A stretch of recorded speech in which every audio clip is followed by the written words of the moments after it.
What's up guys, Mike here, the Detroit Borg with a look at the all-new iPad mini. Mini because it has a 7.9-inch screen versus the 9.7-inch screen on the classic iPad or the iPad with Retina display. Now this is available for $329, starting at $329 for 16 gig Wi-Fi models, and you can go up to 32 or 64 gig. You just have to add $100 for each increment above that. You can also add 4G LTE connectivity to this for another $130. This is available in two colors, so we have the white and silver versus the black and slate. So we're going to look at both of them in this video and see which one you like best. Now the versions I have here are the basic standard Wi-Fi versions. These do not have 4G LTE. Those are shipping at mid-November, so I can't review that yet, but I do have one in order, so stay tuned for that video and we can take a look at them.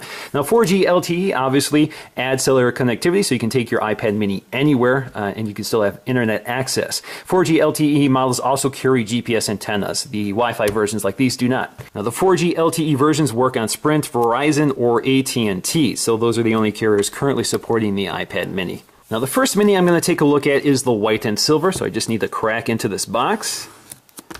Peel the plastic here. Alright, so we're just going to lift the lid here. And there is the iPad mini. We have a little tab here to lift it up. So underneath are all the accessories, and we'll take a look at this in great detail in just a minute. So here we have our literature packet designed by Apple in California. So we crack this open, we shall find a quick start guide, which basically tells you about the buttons and controls as well as the ports. We also have our Apple info or iPad info, which includes warranty and licensing information, and we also have our Apple stickers. Now below that we'll find our Lightning to USB cable here. Again, that smaller USB cable, which is also available on the iPhone 5, the iPod Touch 5th generation, the new 4th generation iPad with Retina display. Also inside is our familiar 5-watt power adapter, which ships with iPhones. So the iPad mini does without that 12-watt adapter, which you need for the 4th generation iPad with Retina display. Now onto the iPad mini, we just need to peel off this wrapper here. Slide it out, and we can take a close look around. So on the back we have that nice anodized raw aluminum, in this case on the white and silver version. So we have the iPad logo, we have the Apple logo, which is polished into the metal, very nice detail, just like the iPhone 5.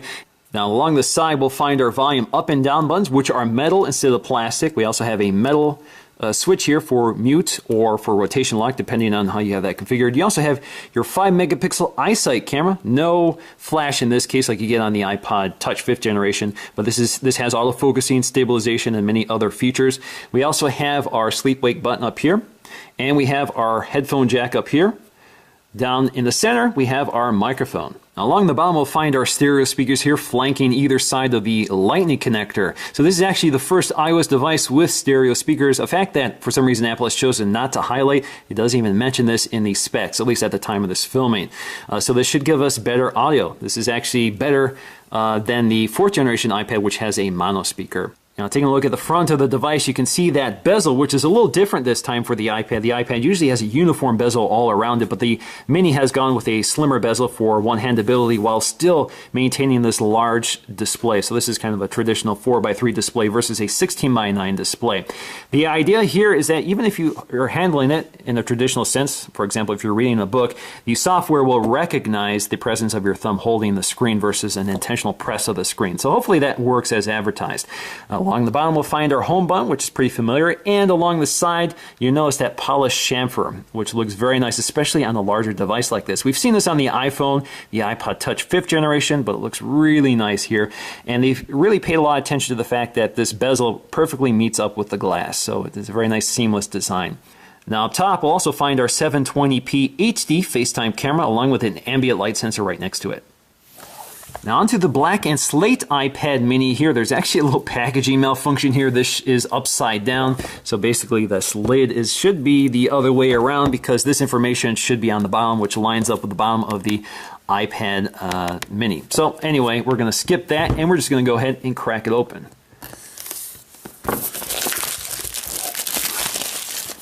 Alrighty, so lift the lid. Alrighty, so there it is. We have a little tab here to lift it up.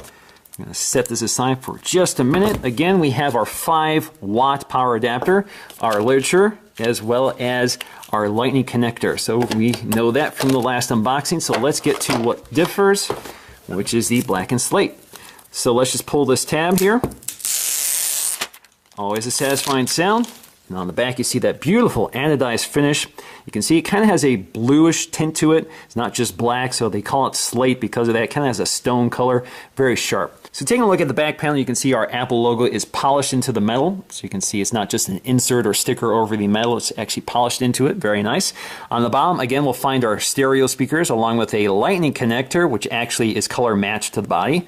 On the side, we'll find our mellow buttons here, so our volume up and down button, as well as our rotation lock or mute switch.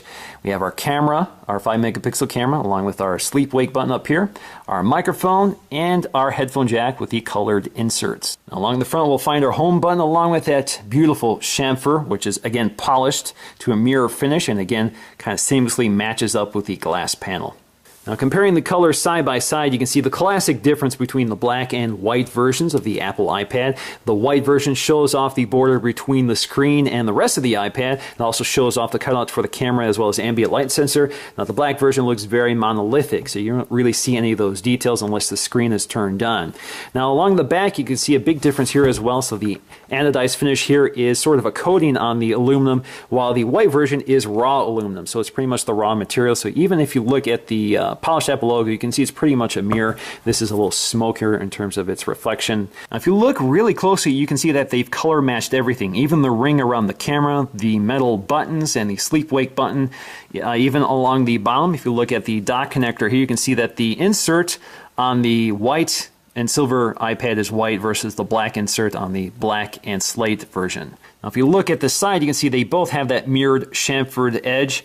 With the raw aluminum, you can see it's more of a mirror versus that sort of smoky color on the slate version.